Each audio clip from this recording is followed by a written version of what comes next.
Good afternoon, early evening, however you want to put it. It is almost 4:40 on October 25th, Sunday. Um, I know my cousin won't see this because I don't think she watches YouTube, but here's a nice little polite shout out. It is her birthday. She is 58, almost 60, I think. I don't remember. All I know is she is about 10 years my elder. About. Um, I jumped on here real quick because I want to talk about two things. Um, One of them will be a Bible verse. The other one is just a simple, brief history. Well, history plus story. Brief factual history, brief personal history. So I'm going to try to keep this under 30 minutes. Ha ha ha ha ha. We'll see. Um, Brief history on the Vikings. Um, There's a group of Vikings. They were considered the elite fighting force of the Vikings, known as berserkers. This information I'm about ready to give you is kind of like new. I just found out about it. I don't know how new it is on the actual history docket or however you want to put it, but berserkers did two things to make them very feared, fearless, and ruthless. The berserkers were the Viking elite forces, and before they went into battle, they carried around with them a flask of sorts of a concoction. It was a herbal concoction that had wild mushrooms and a few other herbs from the Scandinavian region that when you drank it, it put you into a frenzy of sorts. The concoction, the mushrooms were actually considered either poisonous or a hallucinogenic type concoction, and it put them in a frenzy during the battlefield. And even friend and foe feared them. And the Vikings who fought with these berserkers would pull themselves as far away as possible from these particular people because, in fact, when they went into this frenzy, they would literally lash out and attack anything and everything around them. Well, one of the history factors that they found that these berserkers, when they were going into their frenzy, would literally gnaw on their shields, and they found shields in grave sites with teeth marks. So they knew the stories were real, that these men would go berserk and start biting on their shields until they were in battle, basically. And this concoction made them so dangerous and so berserk, so to speak. That's why the word berserker would come about. That they would put fear in people around them, especially the enemy. And this concoction made them so blind to their own physical pain that they would literally fight until they were dead. I mean, they felt no pain, they felt nothing. It was like they weren't even in this realm of existence. Their mind was so gone. Um, and the reason why I'm telling you this is, well, this is where it comes into personal history. When I was younger, especially in my teens, I had this weird habit of, and I didn't even have this concoction that these guys drank during the Viking Age, but I had this weird habit of every so often, especially in my later teens after my father passed away and whatnot, that I would lose myself. And I would find myself literally chewing on aluminum cans. Literally taking whole unopened aluminum cans and just biting into them. Whether it gave me pleasure, whether it was just something. And that's probably one of the reasons why I have lost just about all my teeth.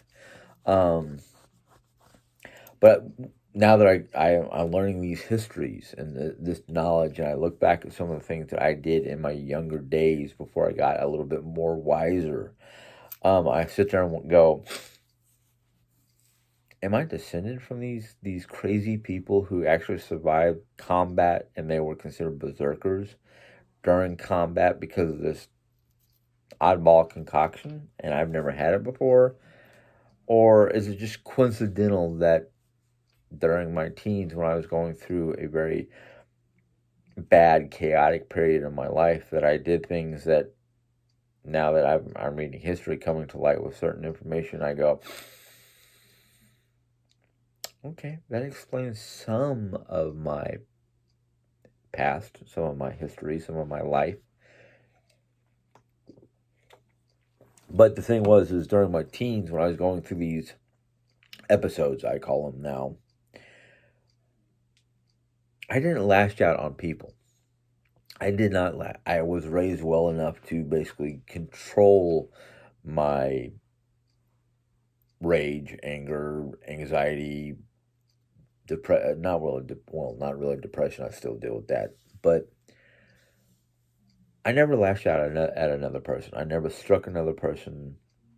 I was always taught it is better to strike a door or a wall or something of that quality or whatever than another person.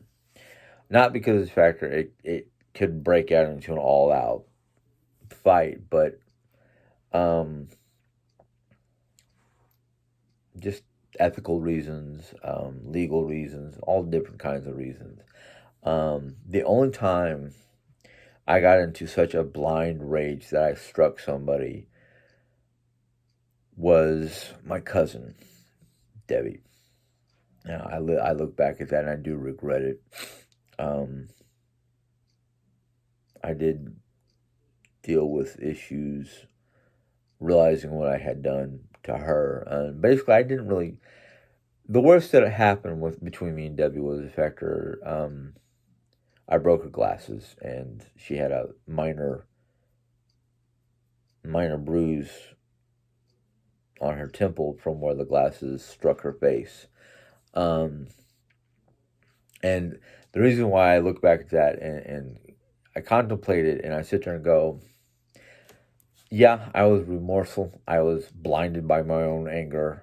Um, I did apologize. I just felt bad about the whole situation after the fact, or after I was told what happened, because my my mother, who was with us at the time, um, was literally grabbing into my shoulder and ripping up my shoulder with her nails, trying to pull me away.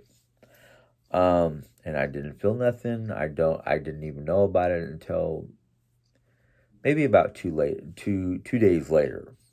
2 days late. Yeah, that too. And it makes me, when I think about it, I'm rubbing my shoulder in memory of the whole situation, and I'm surprised I don't have scars. I don't have any scars, but my shoulder was tore up. Um, and again, I will say it. When I look back at it and whatnot, I feel remorse towards it. I'm generally not happy to myself about it, but looking back at what happened, plus the knowledge I currently have, I sometimes wonder exactly what was going on, what was happening. Was it just pure adrenaline from the anger of what happened that day, and the events, which are blurry, but the events basically were at the time I was living at my Aunt Lee's house, and Debbie was also there for a good portion of the time. And the reason why I wasn't living with my mom was because of Mike, her boyfriend at the time. At the time. And I couldn't live in the same house. And my mom allowed or invited Mike to move in with his two kids with us, and I couldn't deal with it no more. And my psychiatrist at the time, because I was still going through a lot of depression, a lot of issues because of what had happened. This was like 90, yeah, this was 90, and everybody that basically the four family members passed away in 86, 87, and I was still dealing with it, and I wasn't dealing with it that great. Medication wasn't helping. Psychiatrists weren't really helping. Family barely were helping. Uh, I had a lot of mixed signals and a lot of mixed information, and just a lot of stuff that wasn't really helping me out. So I had been living. So that day, I had a bad day at school because of just things happening at school, and just a lot of that. That whole week was basically a lot of negative stuff building on top of each other, and finding out from mom that I can't remember exactly what was happening, but something was happening that just basically was the straw that broke the camel's back, and I let loose. Now, I wasn't striking out at my mother physically. We were having a very loud argument back and forth, and I had thrown down, literally threw my backpack on the ground really hard, and it busted open. I mean, it broke the zipper, it broke the strap, it just, everything came flying out. And Debbie basically came out of nowhere and said, you need to pick this up. You need to do, she's basically doing the wrong thing at the wrong time. And blindly, I just literally erupted, lost all coherency, all thought, all normal, well, all control, basically. And that's when the fight, the actual physical aspect of that fight happened. And I look back and I regret it, but some of it I now can kind of see. And that was the day after, well, the day after, or a couple days after, gaining a little bit more perspective of what happened and hearing both sides of what mom had to say about it, what Debbie had to say about it, and the whole 9 yards. And I went, I don't want to be that person. Never ever want to be that person, because I literally lost 100% control. I had no control whatsoever. But anyhow, there's your history in a handbasket, basically. The last thing I want to do is this Bible verse that I found. And it kind of makes a lot of sense after what I just said. And it's Isaiah 55, chapter 55, verses 8 and 9. I'm just going to read verse 8, because the fact that the rest of it doesn't pertain to this conversation. Well, maybe it does. Never mind. I'll read both verses. Verse 8 says, "For my thoughts are not..." Wait a minute. I wrote it wrong. I have to rewrite it, but I know what it means. "For your thoughts are not my thoughts, neither are your ways my ways, declares the Lord. As the heavens are higher than the earth, so are my ways higher than your ways, and my thoughts than your thoughts."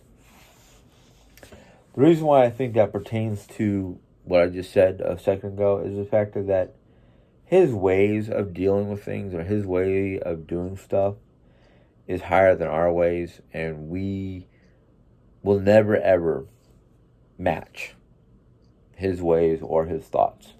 We may have moments of clarity or moments of understanding that are divine intervention, so to speak,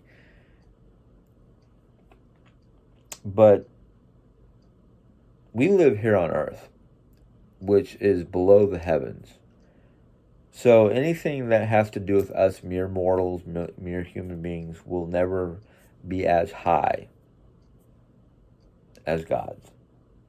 Our ways are low. We are simple. We are fumbling. We are foolish. We are clumsy. We just don't think about much more than our general selves or our general surroundings when it comes to the full spectrum. Yes, parents think about their kids. A lot of good parents will put their kids and their spouse ahead of themselves. But I know a lot of parents and a lot of spouses that think about themselves before they'll think about anybody else around them. I don't have anybody in my immediate family that would do that, but I've heard stories from friends and friends of family members who have a sibling who put themselves before their kids. That just doesn't make sense. These are your kids, and yet you'll worry about going clubbing or buying yourself whatever before you buy your kids. I'm not going to mention whom, but I have a coworker who just brung 5 more kids into her home, her sister's kids, and she found out that her sister had not taken to get her kids shots in the last 6 years. So these 5 kids, only two of them are teenagers, have to go through the agony and enduring getting all their shots done. Why would you do that? Your children should be more important than you. You should be taking care of your kids, getting your kids into the doctors for health purposes. I also found out here in the state of Missouri. Now, anybody who lives in Missouri can correct me because I found this out through a third party. That here in Missouri, it is illegal to not get your kids shots, because if the school system finds out your kids have not had their shots properly, your kids can get denied the education through the school system unless you want to homeschool them. I don't know if that's true or not, but in these times, why would you not want to take your kids to make sure they have their shots, to make sure they have their vaccinations, their checkups, whatever it is? I know if I had kids, every month they'd be going to a doctor. If not every other week, they'd be going to a doctor going, hey, check to make sure these guys are doing okay, because I don't want to find out they're getting sick at school. Because if I find out they're getting sick at school, but I've been taking them to the doctor, yeah, they're going to get homeschooled. But we as mere mortals, mere human beings, will never be able to match God's way. We will never be able to match God's thoughts. Now, the reason why I say that, not just because of the fact that I know I'm nowhere near a divine person, but because of the fact that just look around. Look at all yes, there's a lot of things that human beings have done for the greater good, but in my mind, the wrongs that we've done, the evils we've done, not only to each other but to our world around us, outweigh the good we've done.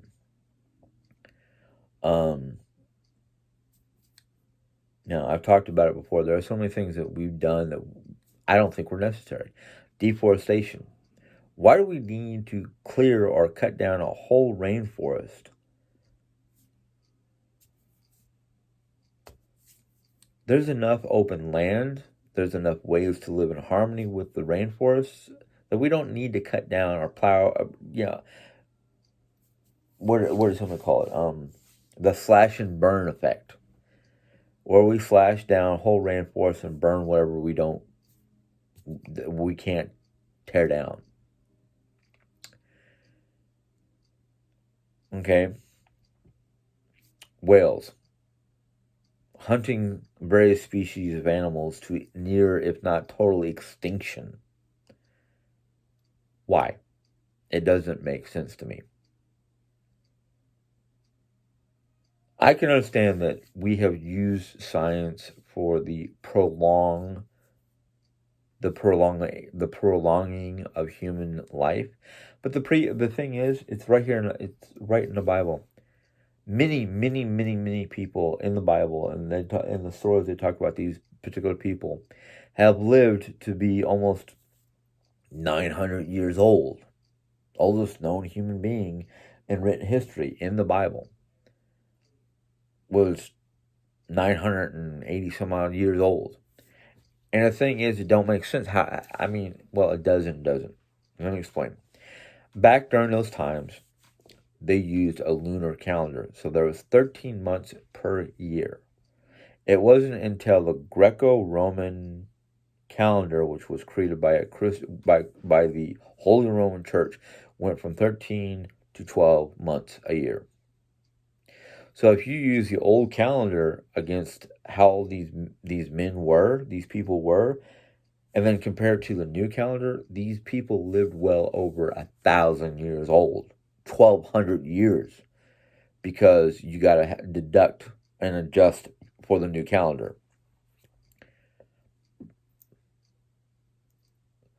How is it these people were living so long when they didn't have modern day medicine, modern day healthcare, or any of our modern day stuff that we use to try to prolong our lives? I'll tell you why. I'll tell you how. And I'm not even going to take the godliness, the holiness factor. I'm going to take the factor that, one, back in those days, they weren't destroying the planet, and the planet was helping keep them alive, but they worked hard, they lived hard, healthy lives. They didn't have all these artificial preservatives, all the soda, all the junk that we have nowadays that we need science to help us prolong our health because we're consuming too much crap. I'm guilty. This is crap. This is unhealthy. This is one of the many reasons why I don't have teeth. Okay? I'm learning at late in my life about all the beneficial factors of water, vegetables, less candy, less soda, less artificial carbohydrate, artificial ingredients for my foods, whether it's my breads, my cereals.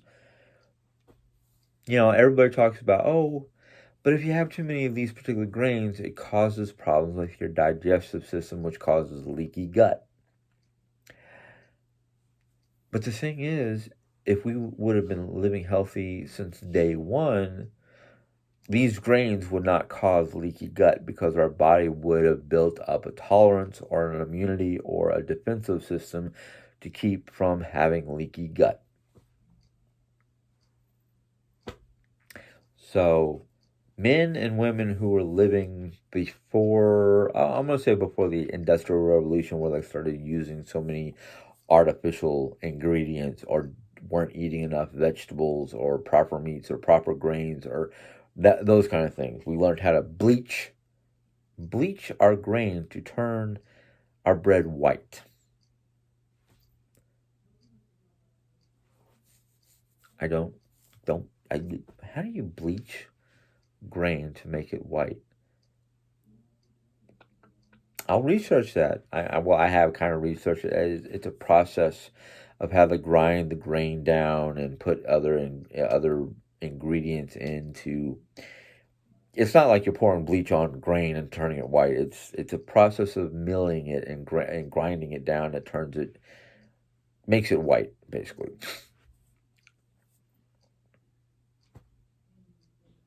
So with all the information that I just gave you, I know there's going to be a couple people who are going to argue to the proponents of modern day healthy, modern day life and whatnot. Well, I tell you what, I don't see it because the Nordic Way book, the Nordic diet I'm using or partially using or basically helped me get back onto a healthier diet.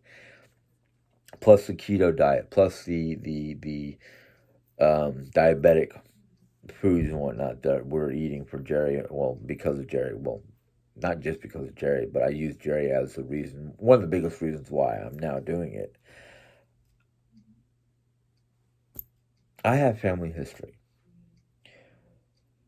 And what I mean by family history is mostly my father, because he's the only one I can use as an example. My father, back in the late 70s, early 80s, right before he retired from the Air Force, found out that he was diabetic. He should have been taking insulin, and I don't mean the pill. I mean literally, he was to the point where he needed to take. He should have been taking insulin shots. The doctors gave him all kinds of instructions on what not to do to watch his diabetes, to change his diet and whatnot. And his biggest thing was, well, my wife and my son are picky. Yeah, I was picky. I will, yeah. I was not a big fan of peas. Was not a big fan of greens, basically like that. I would eat carrots. I loved carrots. Loved potatoes, but that's white starch. You should have stayed away from it. There's a lot of things that I know now that if back then, if he would have prepared it in such a way like I am now, it was either A, eat what dad made, or go hungry. Or in most of the sense, my dad was more like, if you don't like what's on what's for dinner, there's a kitchen. Go learn how to cook. And I knew by the age of 13, I think it was, how to make mac and cheese, how to make chili mac. Chili mac was simple. You know, cook the pasta, heat up a can of chili, mix the two together, boom, there's basically chili mac, a basic dinner. I knew how to do basic foods like that by the time I was 13, 14 years old. But the thing is, I am I'm about 75% sure that if he would have listened to doctors and at least tried to get us to eat healthy foods, he could have lasted a little bit longer. I know mom was like, I really don't, I didn't look forward to the idea of giving him shots if he couldn't do it himself. Okay. Um, I don't know if I could have done it or not, but if I had to and I wanted him to stay around, and as a teenager, you don't know if you want your parents around or not, I would have done it. I would have learned how to do it.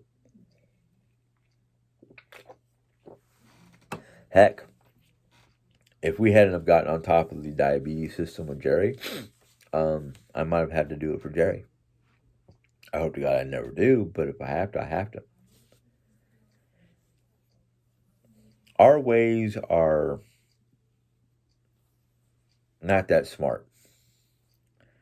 Um, I'm a big proponent for Save the Planet. I'm a big proponent for saving nature. If I had money, I would probably be donating on a regular basis to National and World Wildlife Foundation, and any other foundation that I researched that literally were for the planet and weren't trying to like do crazy stuff like prevent poaching, getting in the way of. There used to be a show called Whale Wars where they literally drove their boats in front of Japanese harpooning ships in the Arctic, Antarctic, down south, southern part of the hemisphere. And there were a couple countries that wanted to arrest him for it, but there are other countries that were like, "Go for it." Australia, New Zealand, they were big proponents for letting them come and dock and refuel and get supplies and whatnot. South Africa, not so much. South America, not so much, because they were afraid of legal action or whatever action that the Japanese or various governments would enforce. Because they were trying to basically label them as eco terrorists. And I'm like, really? All they're doing is getting in front of you to save whales. Now, okay, the parts where the Japanese ships were trying to use high-powered water cannons or whatnot to basically damage the people who were part of the whale wars crew that were trying to prevent from harpooning. That's a little dramatic. That's a little drastic. Um, but there are people out there who are trying to do whatever they think is right in their mind to prevent poaching and stuff like that. I mean, even in Africa, there are people down in Africa who they're not even from the country, but they go down there to do their best to either stop poachers or help the game wardens and whatnot find and stop poaching and the illegal trafficking of various animal parts, ivory, rhino tusks, rhino hooves, um, various bits and pieces of various wildlife. I mean, I watched a show once where they showed that the poachers would go and kill these elephants and rhinos and whatnot, and they would butcher them in the field just so they can take what they want and left the rest to basically rot. It's a sad thing. It really is in my brain. I mean, the Bible states, even in the very beginning, in the Genesis, we weren't really put on here to be in control of the planet, but to live in harmony and be stewards of the planet. To me, the word steward means to be a caretaker, to be a watcher, to basically keep the planet's ecosystems in balance. The ecosystems are so out of balance because of people who just basically said, oh, we'll just do whatever we want. The planet will survive no matter what we do. Really? Really? Chernobyl. Everybody knows about Chernobyl. Some people also know about Three Mile Island. But Chernobyl was the worst of the worst. It was a town with a nuclear power plant that basically went out of control and made the area around Chernobyl toxic. Don't know if it still is. Don't know if there's anybody that has gone in there to do any research to see how much radiation is still there, but still. Made a whole town a ghost town in the matter of a day because of mankind's inability to control what they created. Literally, the monster basically broke out of its cage and ran amok. But anyhow, I don't want to continue being a ranting lunatic because I can go into areas of what I believe is right and wrong and sound like a crazy person. But